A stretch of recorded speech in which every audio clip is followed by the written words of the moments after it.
Hey everyone, thanks for joining. Today is a pretty exciting day. Today is maple tree tapping day. So today is the day that we're going to go out in the forest here. We're going to tap all the maple trees. I have about 75 maple trees, and we're going to collect the sap. We're going to boil the sap down, and we're going to turn that into maple syrup, which is going to be used as part of season one's Pancake Breakfast. This is a pretty long process, and that's the point. I mean, I'm gonna try to teach you what that maple syrup that you get from the store really entails. Why that small little bottle might cost you $12 for a small, like 12-ounce bottle. Okay, we have to tap the trees. We have to collect the sap. We have to boil it down every week. It's a continuous process, and here's a stat that'll blow your mind. It takes about 40 gallons of raw sap out of the tree to make 1 gallon of sap. Think about that. 40 gallons to make 1 gallon. That's a lot. That's if you have sugar maples. I unfortunately don't have sugar maples. I have mostly red maples. You can tap just about any maple tree. However, the ratio is different. A red maple does not have as much sugar content as a sugar maple will, obviously. So I need 60 gallons to make 1 gallon of syrup, finished syrup.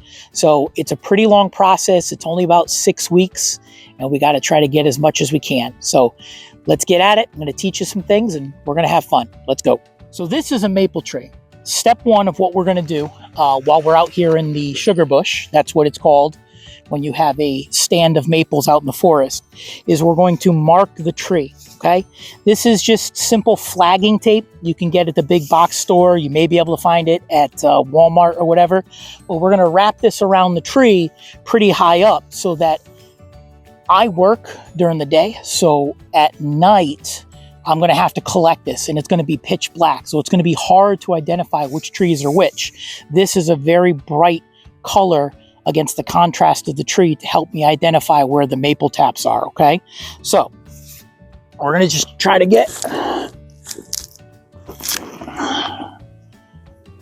as high up as we can. Give yourself some slack. And just tie her, not too tight, but just enough that she ain't gonna come off, all right? Now this, see if we can see, is a great visual marker of what we have out in the forest, okay? I can see through my flashlight where the maple tree is, all right? We already talked about how you flag them so that you can identify which tree is which. Now, I've been doing this for a few years. I know which trees are maple trees. The reason I flag them is because in the dark, it's gonna be hard to tell where they are. You should really flag your trees sometime in the summertime so that you can identify which trees are maple trees. And again, you can tap sugar maples, red maples, black maples, just about any maple you can identify. I'll put a little picture in here to show you the difference. Each leaf looks different.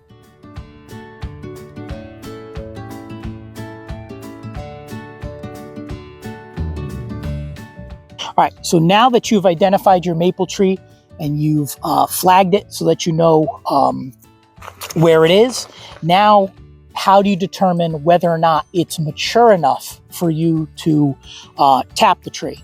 So the rule of thumb is the tree has to have a diameter of 10 to 12 inches to support 1 tap. So what does that mean? Well, that means you have to go out with a tape measure. You have to wrap it around the tree to find that out.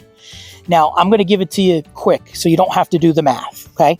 If you wrap it around the tree, okay, it has to be at least 31 inches around.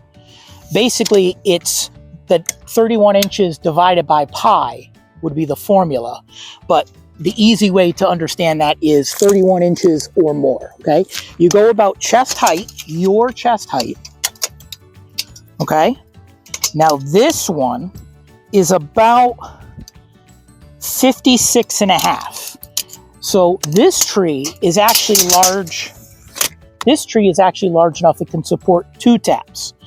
And the rule of thumb for that is it needs to be 18 to 21 inches to have 2 taps in it, okay? So we're gonna put this, because she's a pretty big fella, we're gonna put 2 maple taps in it, okay? We're gonna do that process now. All right, so I'm gonna talk about the equipment that we use to tap the tree. I like to use what are called sap sacks, okay? You need a sap sack holder, you need the blue plastic sap sack, and that is going to collect the sap. All right, and the way that you use these 2 items together, okay, it has a steel ring in it. We're going to take the sap sack and we're going to put it through the ring. Then we're going to wrap it over, okay? You wrap it over and then tuck it under. Now these sap sacks can hold up to 3 gallons when they're full. So they do get pretty heavy. So you got to make sure that you kind of tuck it under, okay? Then we take the handle part, okay? You see it has a hole here. And we stick it through there. You kind of pull it down like this. And if you look right here, there are these ridges that hold the sap sack, okay? So we're going to put those like that. And this is how we collect the sap. All right, so now we're going to talk about how you actually tap the tree, okay? The first thing you need when you're doing a sap sack is you need one of these spouts or spiles to collect, to hammer into the tree, okay? If you look, it has a little hook to hold the sap sack. It has a fat end here that's used to hammer into the tree. And then this is the spout where the sap will come out of, okay? So now what we're going to do is, one other thing that I should mention, before you tap for the season, you should sterilize your spiles. In order to do that, just boil some water, clean them, make sure there's no physical debris on them, bring it to a boil, take it off the stove, throw the spiles in there, and let them sit for about 10 minutes. Then you take them out and just let them air dry. I've already done that. All right. Now, in order to drill into the tree, you need a 7/16 drill bit, okay? You can get a special one made for maple tapping. It doesn't matter. But this is the same diameter as the spile here, okay? And if you look, I've put some black tape on here. You don't want to drill deeper than 2 inches, okay?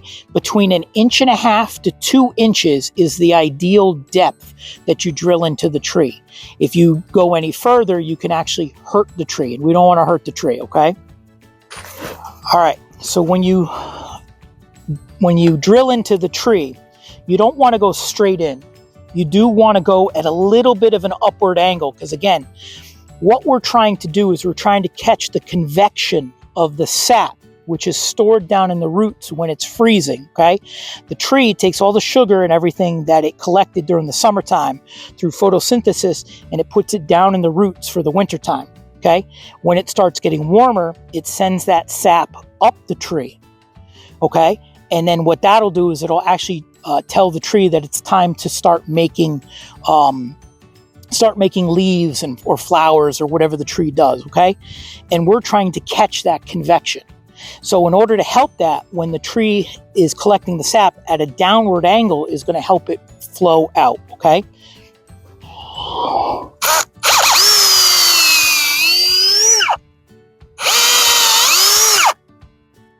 All right, and what we can see here is we already have maple sap coming out of the tree.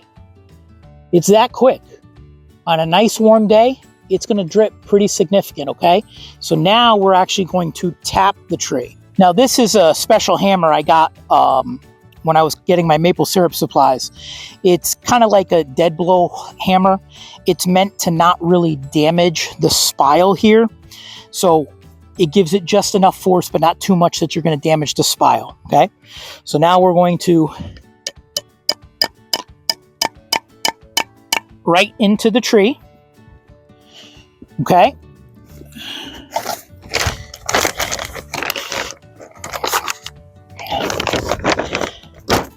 We're going to take our sap sack and we're going to hook it right on.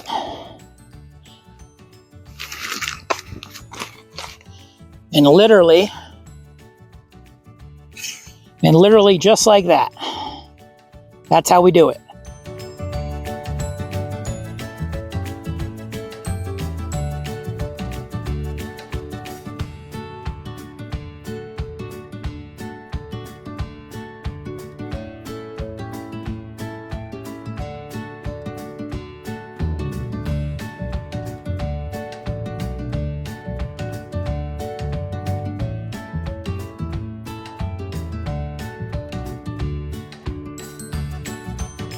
All right, I want to talk to you about something that I really had a question for, and I really couldn't find an answer.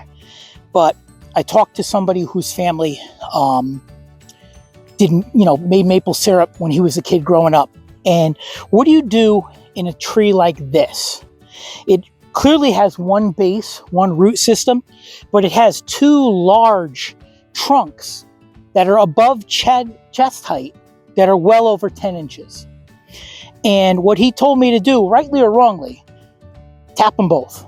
If you have two trunks coming out of one mass like this, like a cluster, tap any of them that are over 10 inches around, okay? That's what I've done. I don't know if it's right. If anybody does know the answer to that, I'd love to know. But like I said, I asked a friend whose family tapped maple trees his whole life growing up, and they tapped them. So whether it's right or wrong, that's what I do. And if you're looking for that answer, go ahead and do it. It's never hurt the trees in the couple years that I've done it. So I want to talk to you about one other type of collection form, and that's using the old buckets.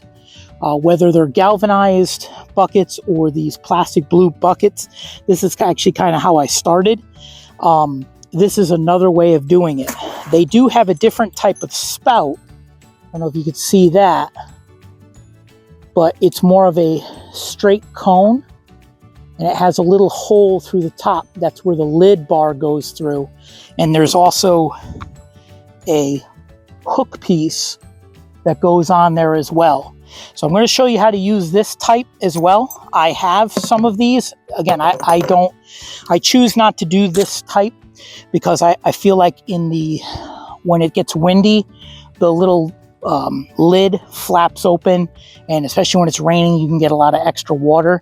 And God knows there's one thing you don't want when you're doing maple syrup is more liquid that you have to boil out. But I'm going to show you this just so you have an idea, okay?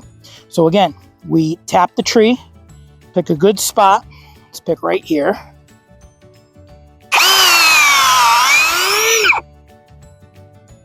Okay.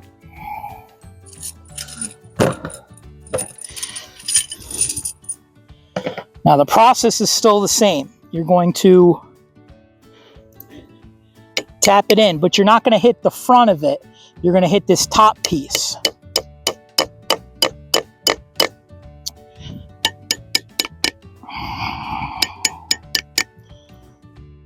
Don't forget the little hook. I forgot the hook.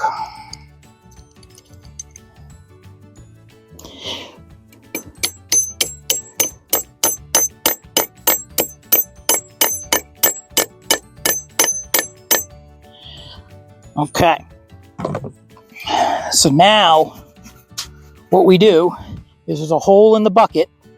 You just hook that on the hook, okay? And then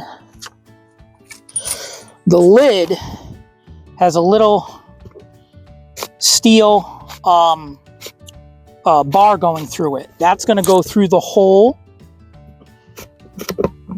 in the spile. Okay.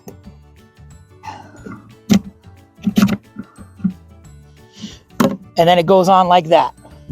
So basically, when you go to collect, you lift the lid up, take that off, dump it in there.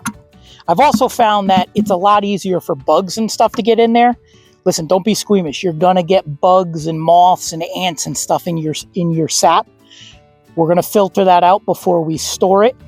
Don't worry. But I found that this way does get a lot more bugs and stuff in there too, as well as blowing open when the wind comes. So just a little helpful tip.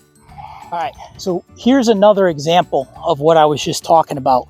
So this is a cluster of maple trees, and I'm pretty sure they all share the same root system. However, there are multiple trunks, probably about 6 or 7 different trunks that are all over 10 inches diameter.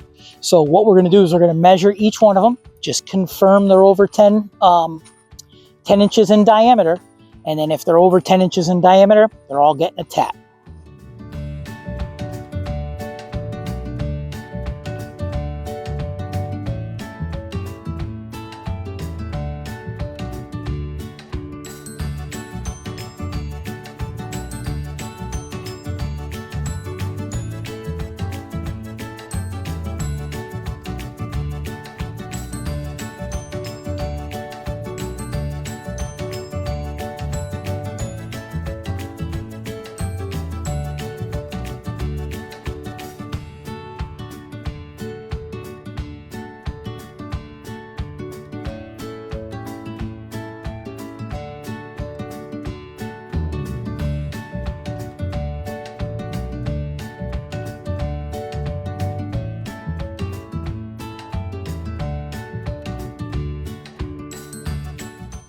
All right, so that was a good hard day of work. I started probably around noontime, and as you can see, the sun is going down. It's roughly pushing, well, I'll tell you exactly.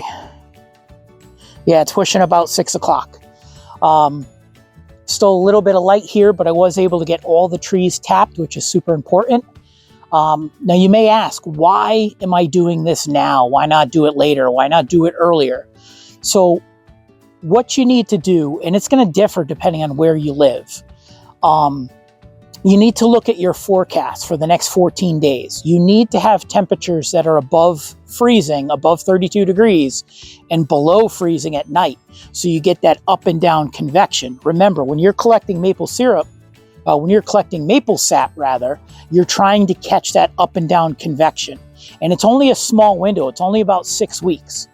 If you go too early, and you get a cold snap where suddenly for a week it's freezing during the day, your trees can just stop and you won't get any more sap at all.